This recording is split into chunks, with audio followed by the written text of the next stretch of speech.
বন্ধুরা, একটি বাচ্চা ছেলে কারেন্টের সকেট নাড়াচাড়া করতে লাগছিল এবং ওইখানে কেউ ছিল না। এ থেকে বাচ্চাটির বড় ধরনের বিপদ হতে পারত। ওই বাড়িতে একটি কুকুর থাকতো। কুকুরটি অনেক দূরে ছিল। সে দূর থেকে বুঝতে পারলো তার মনিবের বাড়ি কোনো বিপদ হতে যাচ্ছে।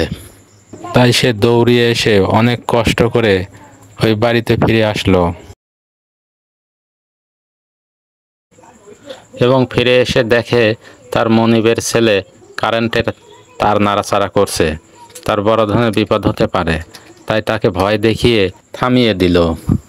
ভয় পেয়ে বাচ্চাটি কান্না শুরু করে দিল। কান্না শুনে তার বাবা ছুটে এলো এবং কুকুরটিকে মারতে চাইল।